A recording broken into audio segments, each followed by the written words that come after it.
here we are. Can you believe it? The final episode of Sousa on Sports, Season 1, with Varsity tennis coach Brian Kiesman. Hello, Coach. Hey, how you doing, Julian? Thanks for having me, man. You're welcome. You wanted to be on the show, didn't you? I did. I've been looking forward to it for about a month now, I think is when you first told me that I'd be being interviewed. So here we are. Glad to be here. Yeah.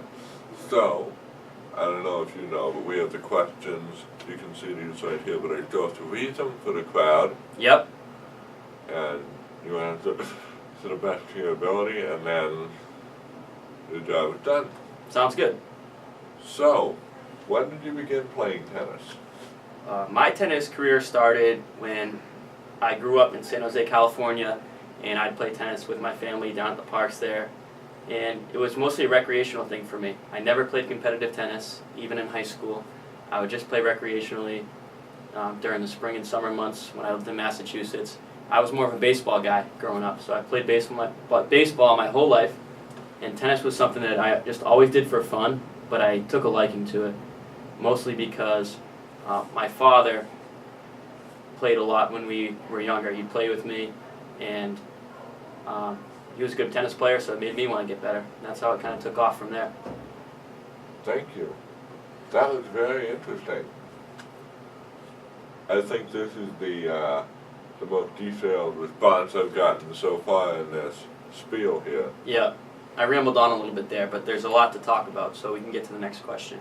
Yeah, well, I plan to go into commentary. You can't tell me I won't ramble. Okay, sounds good. So, with your team, how often do you practice?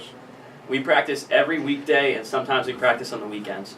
So a typical week, once the season is underway, will consist of 2 to 3 matches during the week, and also on the days we don't have matches, we have practices. And our practices are generally an hour and a half to 2 hours long. We share the court space with the girls' tennis team. If our team has the late practice, we go on the courts around 4 or 4:15. We're there until about 6, and a lot of the times, many of the guys will stay after practice to hit around with me or with their other teammates, so we get 2 to 3 hours of practice in on those days. Cool. Did you ever wish you didn't play tennis? Like, did you ever want to do something else?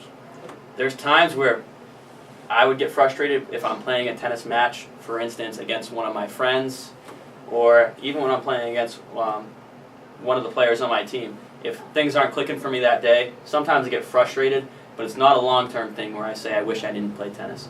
One of the things I love about playing tennis is just having the feeling of having that racket in your hand and just crushing a tennis ball. It feels great. Nothing like it. Cool. Is it like hitting a baseball? I shouldn't say there's nothing like it because, yeah, it's similar to when you hit a baseball. You have that bat in your hands and you just hit a baseball, crush it right in the sweet spot. Great feeling. Same thing with when you crush that tennis ball and you get it past your opponent and score a point. Great feeling. You know you did it all yourself. You're the one who earned it.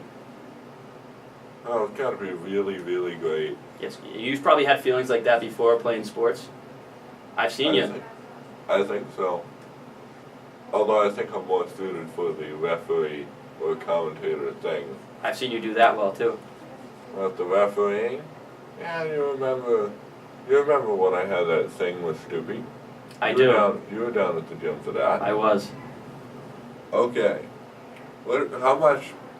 How far have you traveled for your sport? Like the farthest you've gone? You traveled? The furthest that our team has traveled, since I haven't done any traveling myself for the sport, the furthest my team has traveled is not that far.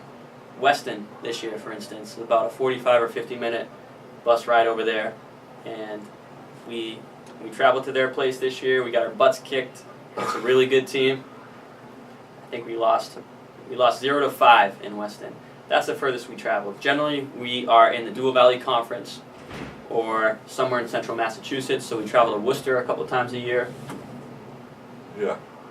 Wait a minute. 0-5? I thought it was 5-0. I thought you all would put the big number first. Well, from our perspective, we lost 0-5. Oh, because you were serving. Right. So let's say if we win, I'll say we won 5-0, we won 4-1.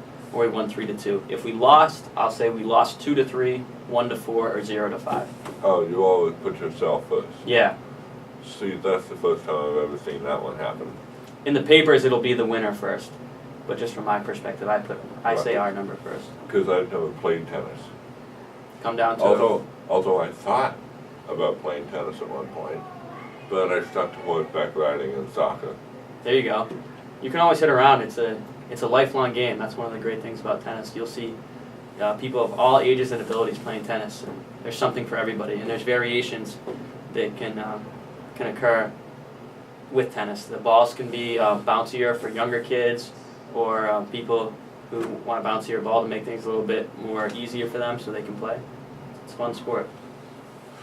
Right. I played pickleball in the gym. Is it not like tennis? Very similar, yep. Coach Gordani is a master when it comes to thinking of these games. And I remember pickleball when I was in high school. Coach Gordani was my teacher. And you use a wiffle ball, right? Coach Gordani was your teacher in San Jose? No, when I lived in Hopedale in high school. I moved from San Jose when I was 7 years old. That's when I first started playing tennis, was hitting around in the courts there in San Jose. Okay. I didn't know that about you. I knew that you lived in Southern California, but I didn't know when you got here. I thought it was just for college. No, yeah, I got here. I moved with my family to Milford, Massachusetts when I was 7 years old. I lived in Milford for a couple years, and then we moved over to Hopedale, and I came to Hopedale schools. By the way, not that it matters, but San Jose is actually considered Northern California.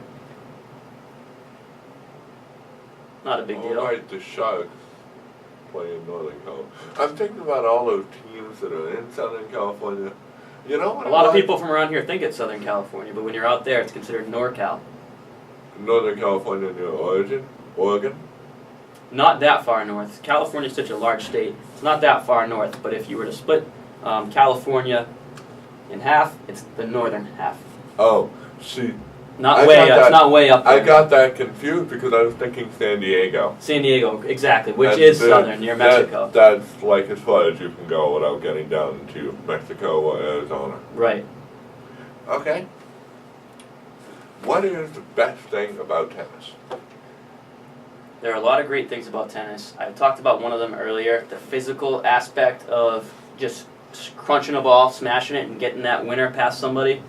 One of the other aspects of tennis that I think is really great is that each point is a new opportunity for someone to turn the match around.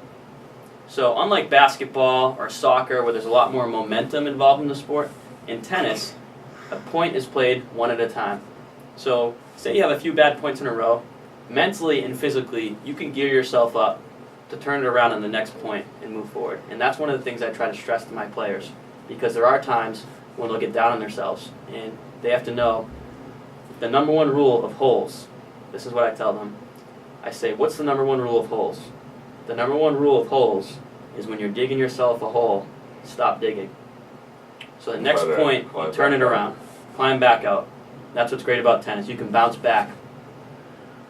Although that's hard to do in other sports, but it has been done. That's right. Like, you know, I watch a lot of hockey. People can climb out of holes. Sometimes really fast if they really want to, but sometimes it takes a while. It's true.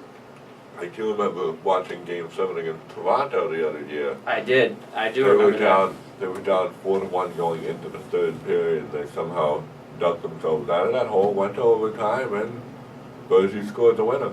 That's what's great about sports. It's not consistent, right? Yeah. It's fun. It's exciting. Something's different. Every game is different. That's what I love. Yeah, and not to bring up the past, but the Patriots blew an 18-point lead against the Colts. I remember that too. I remember pretty much every sports game. I can tell you the final score of the 2011 Game 7 Stanley Cup Finals. Who was in it, and what was the score? Boston versus Vancouver, 4-0 Boston. In Boston or in Vancouver? In Vancouver. Correct. Okay, let's get back to tennis. Let's see, did I ask you what the worst thing about tennis was? We No. got down a rabbit hole, so what's the worst thing about tennis? Worst thing about tennis, let's see. I'll tell you what the worst thing about playing tennis at the Hopedale Town Park is that we only have 3 courts. So during our tennis matches, they sometimes last a long time because there's 5 different matches that count towards the match score, and we only have 3 courts, so only 3 matches can play. A lot of other towns and facilities have 5 to 6 courts, so it would create a much quicker match. So a lot of guys and myself and parents are sitting around, waiting around for their child or their son to get on the courts, and my players are waiting for the match to end, and it just creates a slow environment rather than all the matches playing at once. Well, you get less distracted that way when there's fewer people playing. Depends on how the courts are set up. Sometimes there's courts that, say a place has 5 or 6 courts and they're really close to each other with no fencing in between. Sometimes balls will get flying into other courts, but that's part of the game. Yeah, that's happened in pickleball and in, what is that, badminton, shuttlecock, that happened a lot too. Right. Did you have any difficulty in the beginning of things that are simple? One of the challenges I faced that I think I did a pretty good job at talking with people and working through is just planning a day-to-day practices for tennis, because it's something I wasn't involved with before. But I talked to different friends of mine, different people I know who coach tennis, different people who coach sports in general. I talked to my father about different drills and activities I could do with the tennis guys.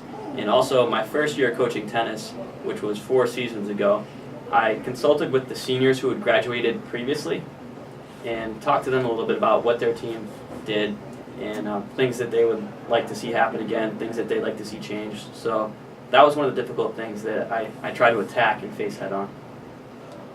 Cool. Why do you like the sport? There's a lot of reasons why I like the sport. The physicality of it, playing someone one-on-one or even in a doubles match, which is 2-on-2. I love how it's head-to-head and the better man comes out the victor. So one of the things I like is sometimes trying to overpower an opponent or teaching my players how to overpower an opponent physically with their strokes. Another part of the game is the mental part of the game.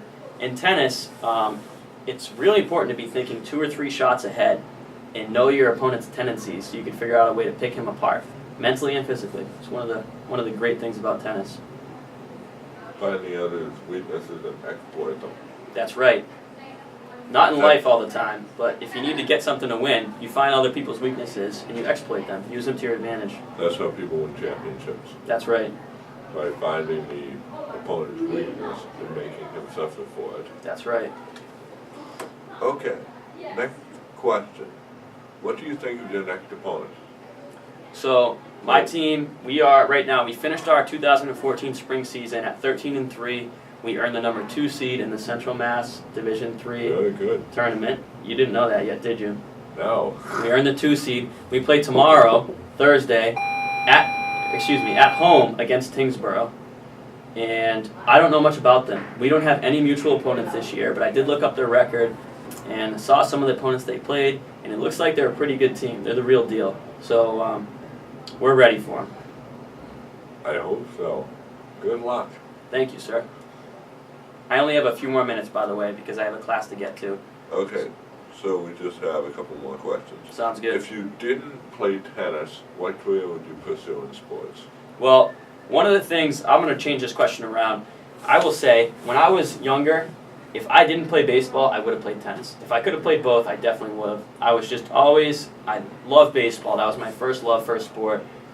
I had a great group of guys that I played with, but I played left field in baseball, and I do remember looking over at that court and saying, man, I could be on there kicking some butt on that court right now. Okay. But I didn't love it enough to leave baseball. Baseball's kind of fun too. But it's hard for me to swing, so I stick down paint. I see. Who taught you how to play tennis? The first person who taught me was my dad. He went to high school in California. He grew up in Massachusetts when he was a little bit younger. Him and my mother both did. My father is from Billerica. My mother's from Fall River. They had met in California. Both of their families were out there in San Jose. And he played some competitive high school tennis. He did some junior tournaments around the state. And from what he says and from what my family's told me, he was a decent player. And so he was the first person who taught me how to play tennis. Okay. you have anything with, did you do anything with tennis in college? In college, I didn't play any competitive tennis, but there was a tennis tournament that went on one weekend that I played in, which was pretty cool. Some of the undergraduate students played in it, and I'd also hit around with my friends from time to time. I played intramural baseball, and I also played club baseball one year.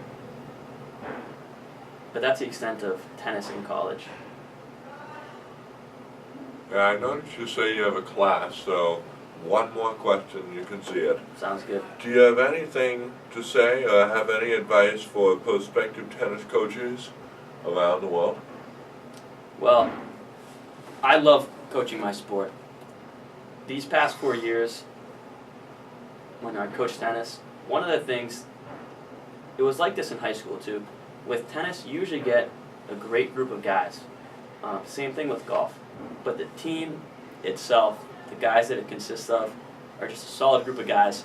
And so one of the things that I'd say for prospective tennis coaches is just to enjoy every practice if you can. And try not to get caught up in little details, but try to enjoy working with the students, watching them grow, and developing relationships with them, and having that special bond as a team.